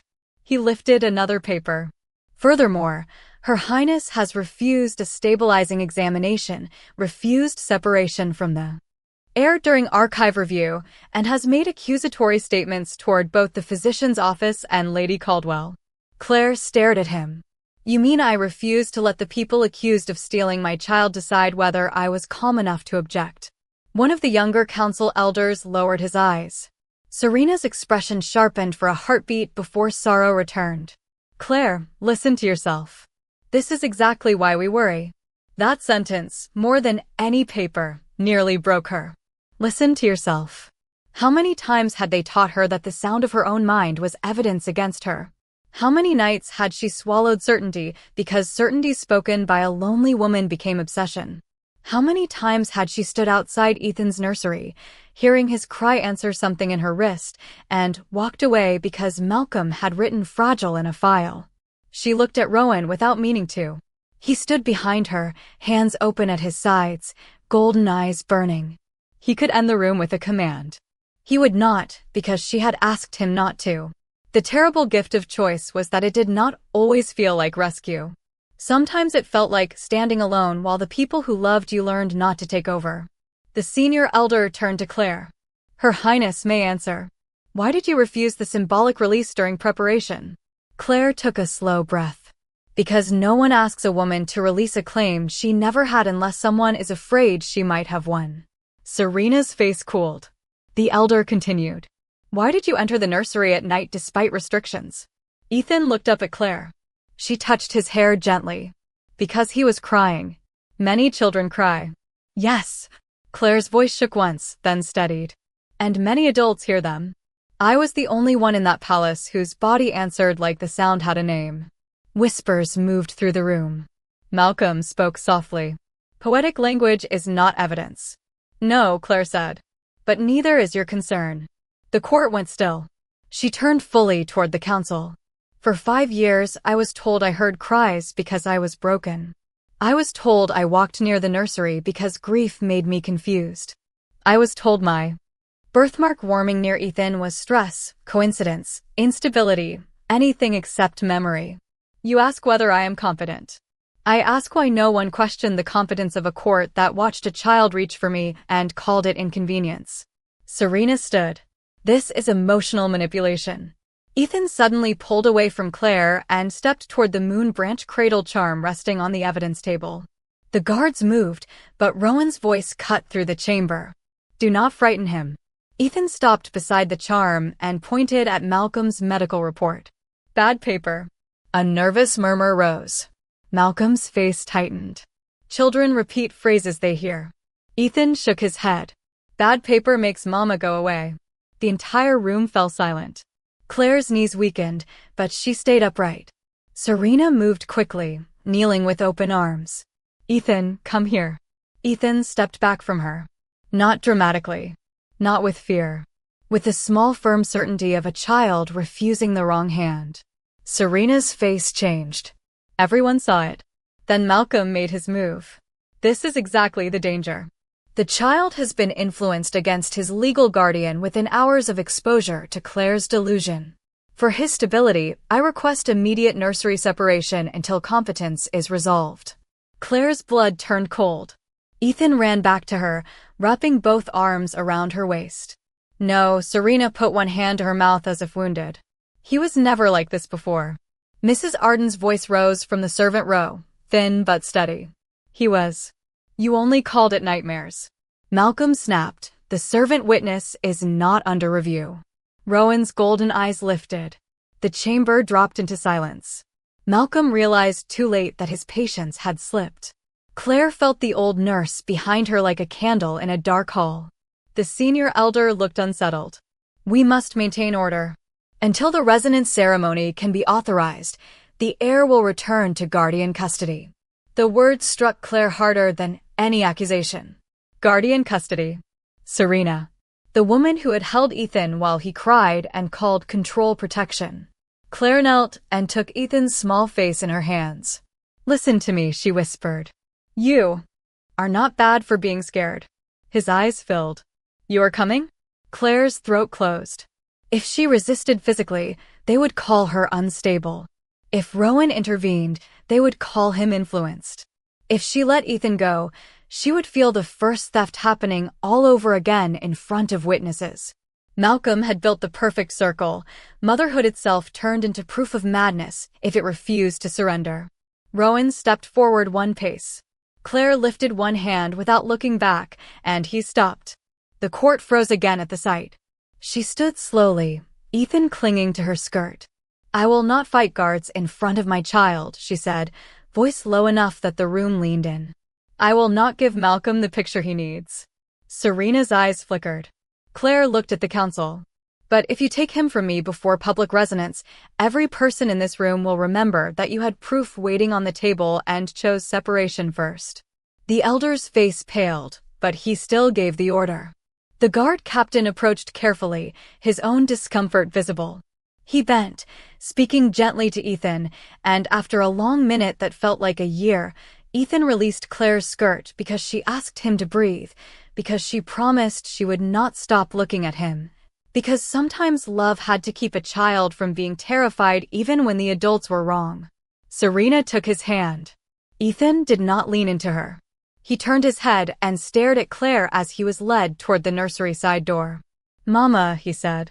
The word cracked through the chamber. Claire stood perfectly still until the door closed. Then the birthmark beneath her sleeve went dark. Not dim. Dark. The sudden absence felt like losing him a second time. Malcolm saw it and lifted his paper with quiet triumph. As noted, emotional resonance is unstable. Claire looked at him, and for the first time he flinched. Not because she shouted. She did not. Her voice was almost calm. No, it is grieving. Rowan came to stand beside her now, because Ethan was gone and the trap had already sprung. He did not touch her, but his presence became a wall at her shoulder. The court might call it influence. Let them. His voice was soft and deadly. "You have until moonrise to produce every original record, Malcolm." Malcolm bowed. "Of course, Your Majesty." Serena re-entered without Ethan a few minutes later, hands folded, eyes bright with false tears. "He is resting." Claire looked at her. "No, he is quiet. You have mistaken that for peace before." The council adjourned under the promise of a moonrise resonance ceremony, but Claire heard the whispers as she left. Unstable, heartbreaking, dangerous, poor king, poor child. Each word followed her down the corridor like ash. In the royal family wing, the empty couch where Ethan had slept seemed larger than the room. Claire walked to it, touched the folded edge of the cream blanket, and finally let one tear fall. Rowan stood in the doorway behind her. "Claire, do not say you will fix it." His answer was a whisper. "I will not say what I have not yet done." She closed her eyes. For 1 hour, I held him without anyone deciding what it meant. 1 hour. The dark birthmark on her wrist gave no light. The silence of it terrified her more than any accusation. Maybe the bond needed Ethan close. Maybe Malcolm had been right about instability, if not about madness. Maybe truth could still lose to timing, procedure, and the court's talent for naming mothers dangerous when they reached too hard. Then a sound came from the far nursery corridor. Not crying. Singing. A small, trembling child's voice humming the lullaby Claire had sung the night before.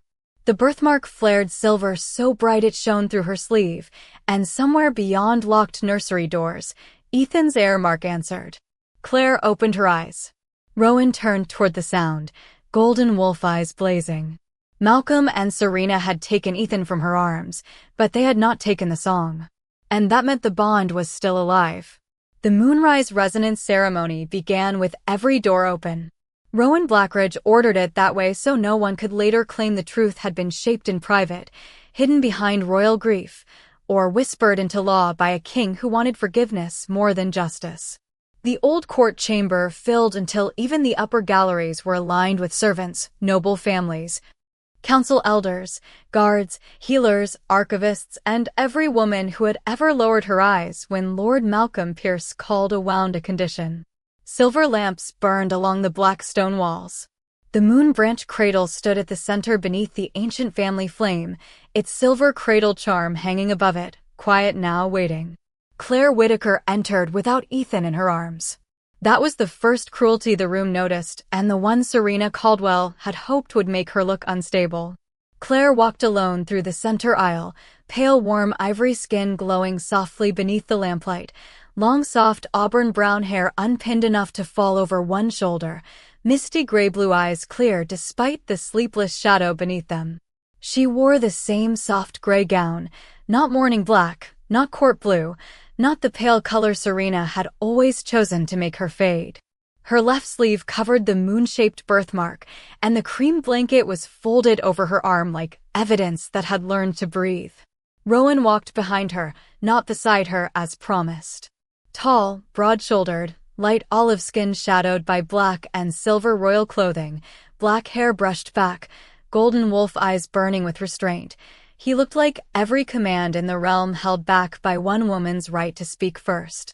When Claire reached the cradle, she turned to face the court. Serena stood near the nursery door in ivory silk, fair skin carefully pale, blonde hair shining with pearls, one hand resting on Ethan's shoulder. The boy looked small in his formal Heir cloak, his golden brown eyes fixed on Claire with such desperate concentration that half the room looked away. Malcolm stood beside the council table with his reports, composed again, his gray-brown hair neat, his physician's face arranged in solemn disappointment. He had built 5 years on that expression. Tonight, Claire thought, he would have to stand on something thinner. The senior council elder lifted the silver rod. Her Highness may present public resonance testimony. Malcolm rose at once. Before any relic contact occurs, I request the court note that the child has been exposed to repeated emotional influence, including restrictive lullaby language and physical proximity with Her Highness. Claire looked at him. Say my name. The chamber stilled. Malcolm blinked. Your Highness. No. You have called me barren, fragile, unstable, distressed, unsuitable, and subject to delusion. Say my name before you question my mind in front of my son. A quiet sound moved through the servant rows. Malcolm's smile thinned. Claire Whitaker. Again. Rowan's golden eyes did not move from Malcolm. Serena's hand tightened on Ethan's shoulder. Malcolm drew a measured breath. Claire Whitaker. Claire nodded once. Now the court can hear you accuse a person instead of a diagnosis. The first crack passed through the room, subtle but real. Malcolm continued, but the softness no longer covered him as well. Claire Whitaker has a documented history of grief fixation. Her claim rests on emotional response, altered recollection, and a child's repeated phrase. Dr. Helena Moore stood from the healer's bench. Her claim rests on paired mother bond resonance, matching moon thread, duplicate timestamps, and a cradle charm designed specifically to reveal altered records. Malcolm turned. Your training came from my office. Yes, Dr. Moore said. That is why I know which lesson you buried. Gasps rose. The senior elder struck the rod once. Order. Eleanor Pike stepped forward with the sealed ledgers, white hair pinned tightly, ink-stained fingers steady. The archive confirms 2 records from the same night. Child loss report filed at 2:17 in the morning. Heir intake record filed at 3:04 in the morning. Both signed by Lord Malcolm Pierce. A Caldwell guardianship petition was drafted before the child loss report was completed. Serena's voice trembled with polished outrage. Prepared in case of emergency. The heir needed protection. Claire turned toward her. From whom? From instability. From his mother? Serena lifted her chin. From grief that might harm him. Ethan suddenly spoke from the nursery door. She does not harm me. Serena looked down quickly. Ethan, sweetheart. He pulled his shoulder away from her hand.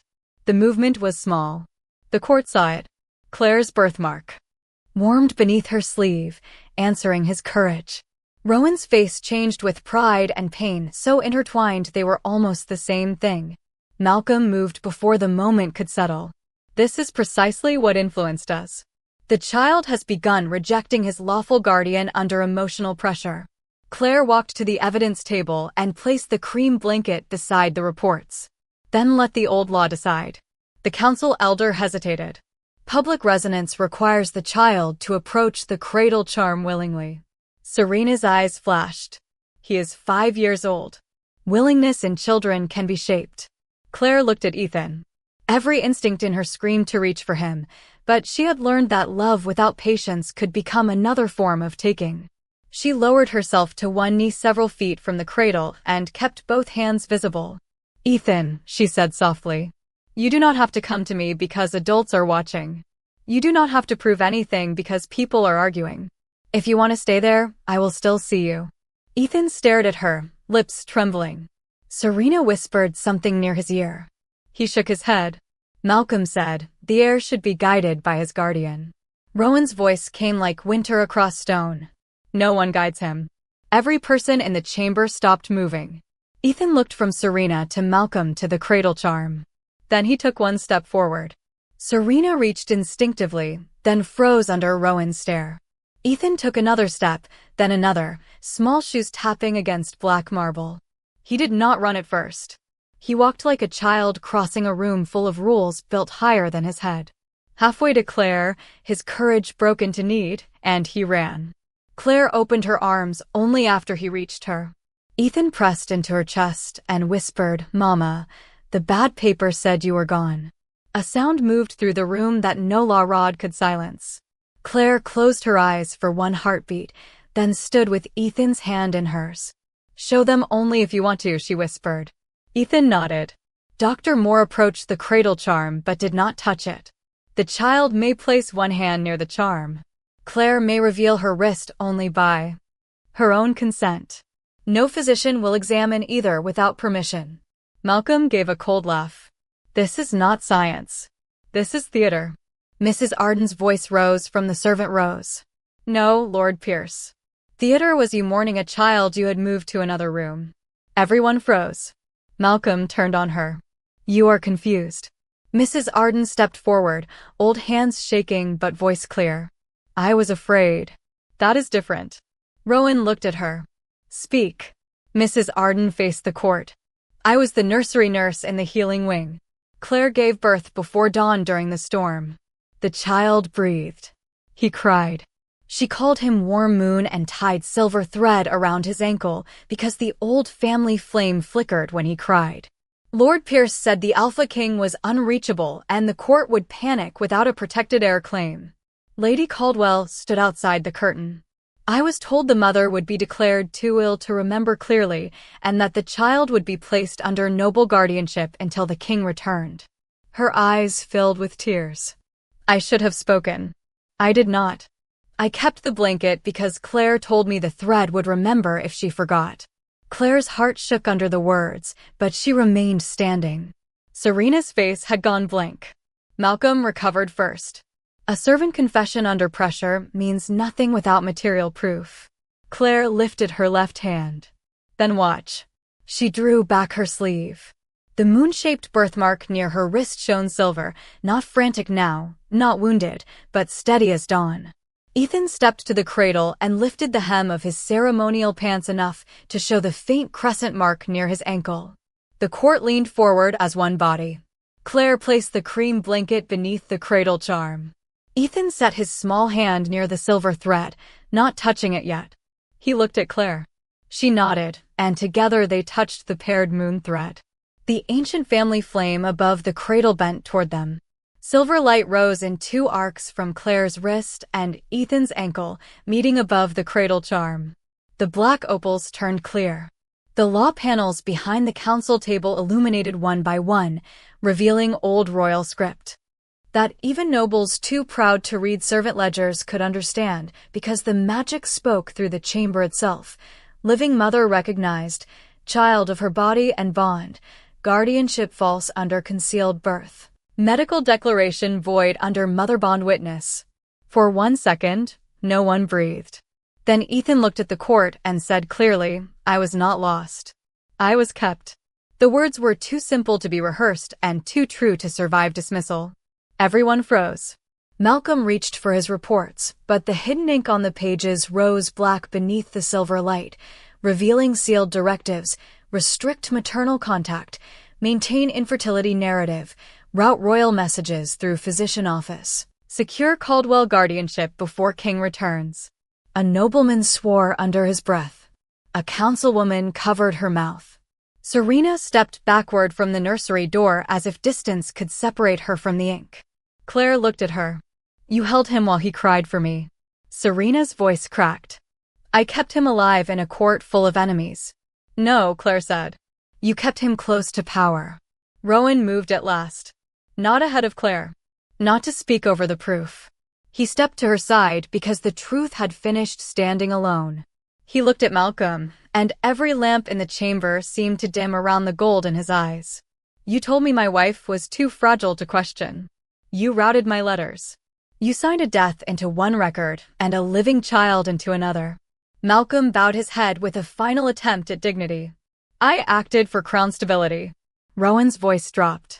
You acted because a grieving woman was easier to control than a mother with a claim. He turned to Serena. And you accepted a place built on her silence. Serena's eyes filled with tears now, real or false, no one could tell. I loved Ethan. Ethan held Claire's hand tighter. Claire answered before Rowan could. Love does not teach a child to fear choosing his mother. The chamber fell into a silence, so deep the cradle charm soft ringing sounded like a bell across miles. Rowan turned toward the throne dais, but he did not sit. Instead, he lowered himself to one knee before Claire and Ethan in front of the entire Blackridge court. Gasps swept the galleries. Claire stared down at him, her breath caught in her chest. This was not the kneeling of a defeated man. It was the kneeling of a king refusing to make forgiveness look like a command. Rowan bowed his head to her, golden eyes lowered. Claire Whitaker, before this court and before our son, I name what I failed to protect. You are not barren. You are not unstable. You are not empty.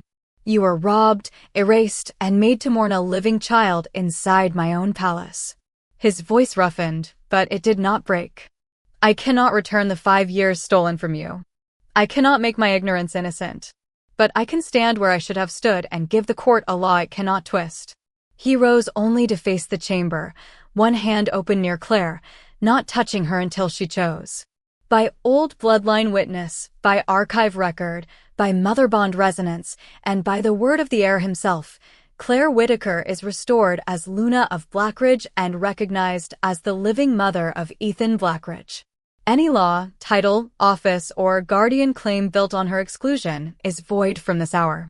The council elder lowered his head first, then Dr. Moore, then Eleanor Pike, then Mrs. Arden, weeping openly. One by one, nobles who had whispered Barren for years bent under the weight of the truth. Even the servants bowed, not to power, but to a woman they had watched endure it. Ethan tugged Claire's sleeve. "Does this mean you stay?" Claire looked at Rowan. His hand remained open. Waiting. Not claiming. Not taking. Asking without words. The old ache rose in her, love tangled with rage, grief tangled with the impossible warmth of their son between them. She placed her hand in Rowan's, not as surrender, but as witness. The family resonance flared gold and silver around the three of them.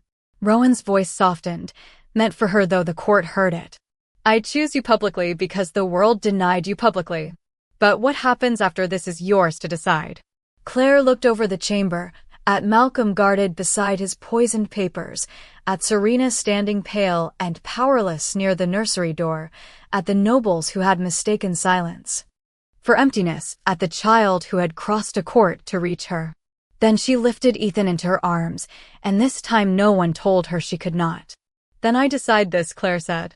"No woman in this palace will ever again be reduced to a diagnosis no one lets her question." The ancient family flame bowed lower until its light touched her hair like a crown. Ethan rested his head against her shoulder. Rowan stood beside them, no longer ahead, no longer absent. The court watched the Barren Luna become mother before their eyes, and the word Barren died without anyone needing to bury it. By sunrise, Blackridge Palace no longer sounded like a place waking from ceremony. It sounded like a place learning how many doors a lie had touched. Messengers moved through the corridors with sealed orders.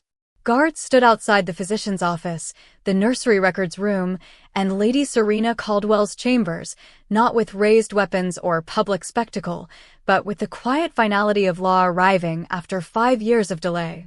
Lord Malcolm Pierce was removed from every medical office before breakfast and brought before a tribunal of healers, archivists, and council witnesses.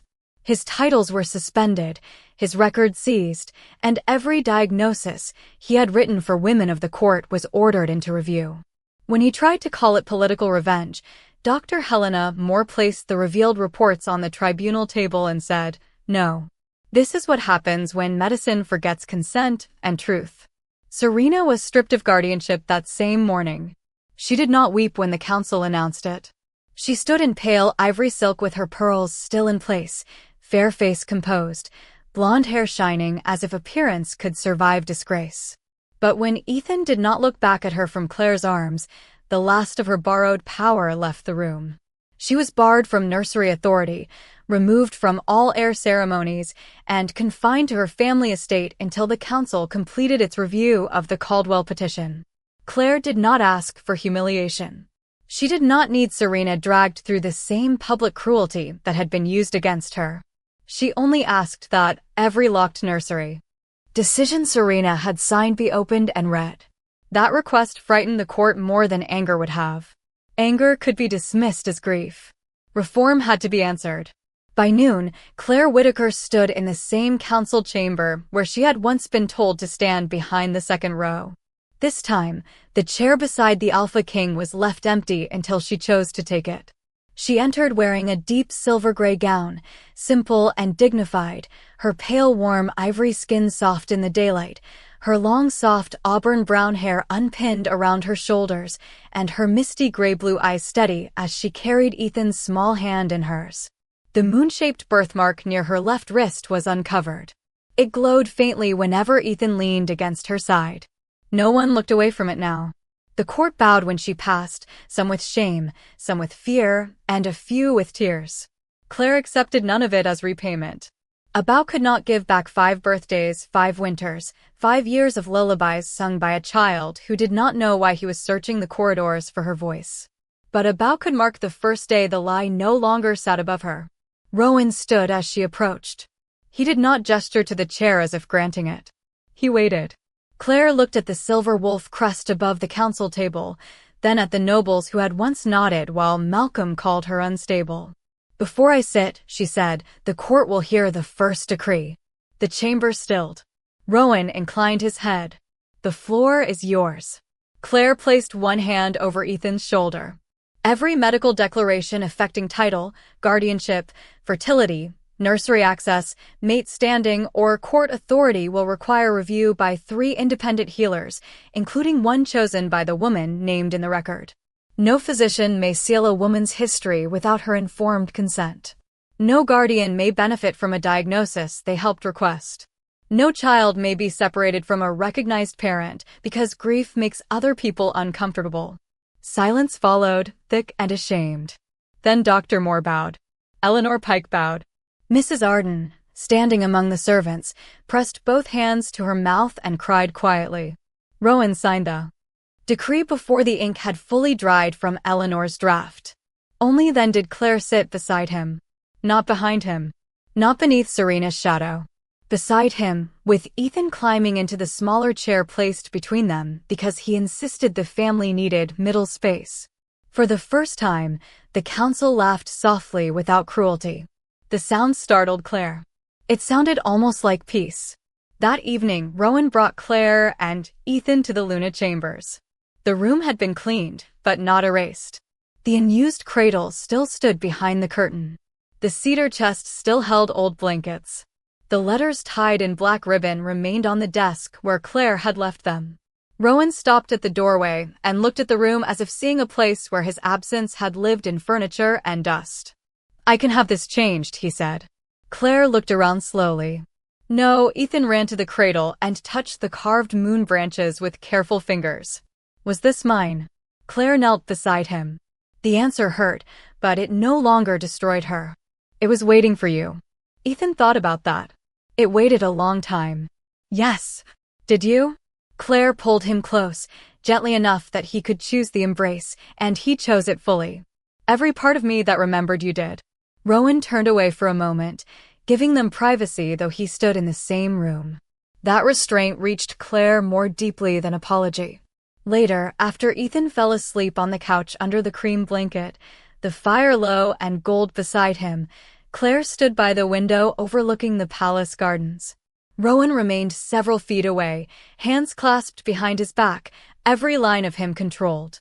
The Alpha King who could command the court looked uncertain before the woman he loved, and Claire realized that some part of her had needed to see that uncertainty. Not weakness. Reverence. "I owe you more than an apology," he said. "Yes," Claire answered. He breathed in. "I owe you years of listening. I owe Ethan fatherhood without turning him into an heir first. I owe this palace a truth I should have demanded sooner. And I owe you the choice of whether I remain your husband in more than name." Claire looked at him, really looked. At the black hair touched by firelight, the beautiful severe face marked by sleepless guilt, the golden wolf eyes that no longer tried to hide behind command.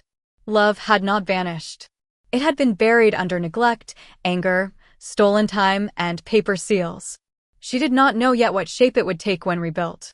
But it was still there, breathing carefully between them. "Do not ask me to forget," she said. Rowan's voice was quiet. "Never. Do not ask me to heal quickly because the court is ashamed. I will not. Do not stand in front of me unless I ask you to."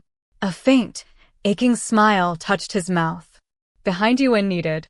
Beside you when invited." Claire looked back at Ethan, sleeping with one hand curled around the edge of the blanket. "And with him." Rowan's expression softened into something almost broken. "On the floor, if that is where he wants to build toy castles." Claire almost laughed. The sound came out small, but real. Rowan heard it as if it were a pardon he had not earned and would spend his life honoring. He did not move closer. Claire did. Only 2 steps, but in that room, after 5 years, it felt like crossing a border. She took his open hand. The family resonance answered softly, silver from her wrist, gold from his palm, faint moonlight from Ethan's hidden mark beneath the blanket. No chain formed. No magic forced what trust had not chosen. The light simply recognized what the three of them had survived and what they might yet become. Rowan bowed his head over her hand, not kissing it, not claiming it, just holding it like something sacred returned from the dark. "Claire," he whispered. She let her name rest in his voice without flinching. Across the room, Ethan stirred and murmured, "Mama." Claire turned at once. Rowan released her hand immediately, and that choice mattered. They crossed the room together. Ethan blinked up at them. "Are we staying here?" Claire sat beside him and brushed dark brown hair from his forehead. "Yes." Ethan looked at Rowan. "All of us." Rowan knelt beside the couch. "Only if your mother wants that." Ethan looked at Claire. The question in his eyes was not royal. It was small, hopeful, and unbearably human. Claire placed one hand on Ethan's blanket and one in Rowan's open palm. "Tonight," she said, "all of us." Outside, dawn's last pale light faded into a clear Blackridge evening, and the palace that had once taught Claire to doubt her own heartbeat grew quiet around the sound of her son breathing safely beside her. She had entered that court as a woman they called empty. She ended the night as Luna, mother, and the keeper of her own name. And when Rowan sat on the floor beside the couch, guarding nothing, claiming nothing, simply staying, Claire finally understood that restoration was not the return of what had been stolen. It was the moment she chose what would be built from the truth.